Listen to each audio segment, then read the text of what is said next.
Nagsimula ang Amazing Lahar Trail Challenge nila Joaquin, Sean at Larkin. Ang goal nila, makarating sa finish line at makapagtayo ng rock art na gawa sa pinagpatong-patong na bato. Alamin natin kung sino ba ang nanalo.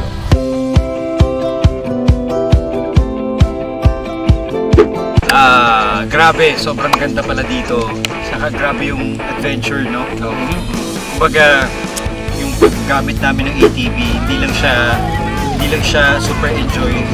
Challenge pa siya. Nung tumawid ako sa Apalong River, parang nagtataka ako pag di na umaan. Nasira. Bigla nakita ko, umano na pala ako, lumulubog na ako. Eh diba, buti na lang may alalay tayo para tumulak. Nahirap, nakakakaba siya kasi ang lalim eh. Pwede kang makatulad nung nangyari sa'yo, bro. Diba? Parang iniingatan mo talaga. So yun, buti na gawa namin ng maayos. Ako naman, nauna kasi silang dalawa. So nakita ko na yung dapat gawin at hindi dapat gawin. Kaya nung ako na, okay na.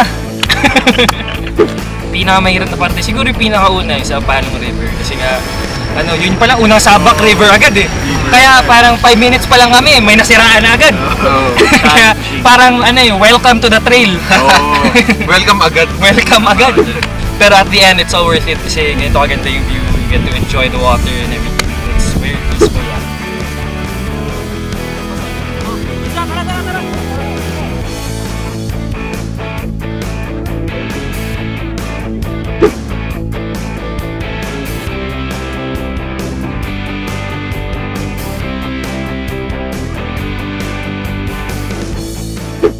Kaya sa mga kapuso nating on the go, tutukan nyo ang live stream ng ating programa sa official accounts ng GMA Network, pati na rin sa YouTube at Facebook.